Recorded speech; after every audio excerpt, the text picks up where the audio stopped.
Welkom by Tabernadei se aanlyn diens.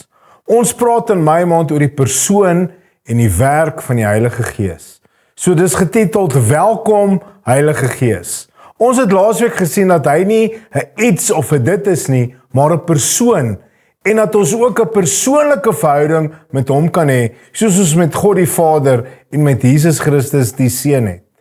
Vandag gaan ons kyk na hoe die Heilige Gees binne ons werk om ons te verander. So die titel is Sy werk in ons. Ons almal maak soms nuwejaarsvoornemings, soos ons gaan gesond eet, ons gaan oefen, ons gaan minder kwaad word. Vir 'n week of wat gaan dit goed. Dan val alles weer uitmekaar uit. Hoekom? Want ons probeer van buite af verander, sonder dat daar iets van binne af verander. Ware verandering werk van binne af na buite toe. En dit is presies waar die Heilige Gees inkom. Hy het nie gekom om jou te probeer beter word, of wat jy moet harder werk nie. Hy het gekom om jou van die binnekant af te kom verander. Nou daar's 4 goed waarna ons kyk vandag. Die eerste een is, die Heilige Gees bring oortuiging. Johannes 16 in die Nuwe Lewende Vertaling sê die volgende: En wanneer hy kom, dis nou die Heilige Gees, sal hy die wêreld oortuig van sy sonde, van God se regverdige oordeel. En dis die woorde wat Jesus aan onsself kom spreek.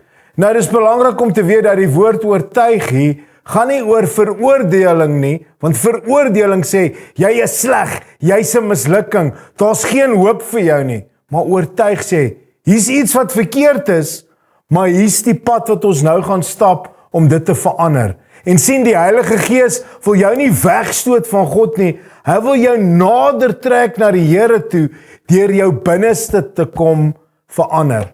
Dink net aan 'n GPS vir 'n oomblik. As jy van die pad af byster raak, sê die GPS nie ewe skielik, jy's hopeloos, jy's klaar, jy gaan nooit daar uitkom nie. Nee, hy sê recalculating. En hy help jou om weer op die regte pad te kom. Nou dis presies wat die Heilige Gees in ons lewe kom doen. Jy moet luister vir daai stem wanneer hy sê, nee, moenie, of loop eerder weg, of bly eerder stil. Sien, dis nie jou vyand van buite af nie, dis die goed aan die binnekant wat ons mee worstel, wat die groot stryd is. En daarom het die Heilige Gees ons so lief om ons te help, dat ons kan verander van die binnekant af. Die tweede ding wat die Heilige Gees doen is, hy gee nuwe lewe. Jesus verduidelik in Johannes 3 dat dit nodig is vir ons om wedergebore te word. Dan sê hy in vers 5 tot 8, Jesus het geantwoord, ek verseker jou, as iemand nie uit water en uit gees gebore word nie, kan hy so nimmer as te nooit in die koninkryk van God ingaan nie. Wat uit 'n menslike liggaam gebore is menslik. Wat uit die gees uitgebore is gees. So is dit met elkeen wat uit die gees gebore is. Dit beteken dat Christendom nie net 'n beter weergawe van jouself is nie, dis nie 'n upgrade nie, dis 'n totale ander, heeltemal 'n nuwe lewe.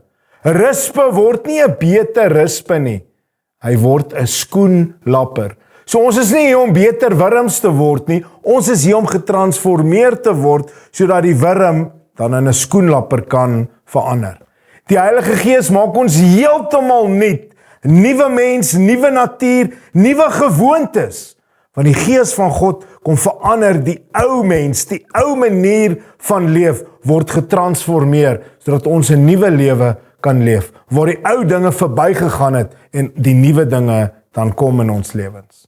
Die derde ding wat die Heilige Gees doen is, hy vorm karakter. Galasiërs 5:22, en ons lees hierdie gereeld in ons preke, maar die vrug van die Gees is liefde, blydskap, vrede, lankmoedigheid, vriendelikheid, goedheid, getrouheid, sagmoedigheid en selfbeheersing.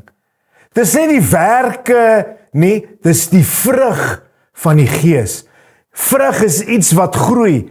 Ons kan nie vrug forceer nie. Die oomblik as jy vrug forceer, dan raak hy vrot.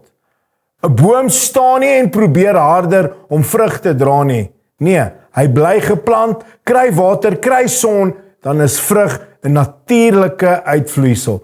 Baie keer fokus ons so, ek moet meer lief hê, ek moet meer geduld hê, ek moet meer. Nee, bly geplant in die Heilige Gees en dan sal daar vrug uit jou lewe uitkom.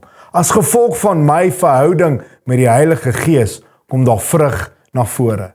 En dan die vierde ding wat die Heilige Gees doen is, hy help ons. Romeine 8:26 sê, en net so kom ook die Gees ons swakhede te help.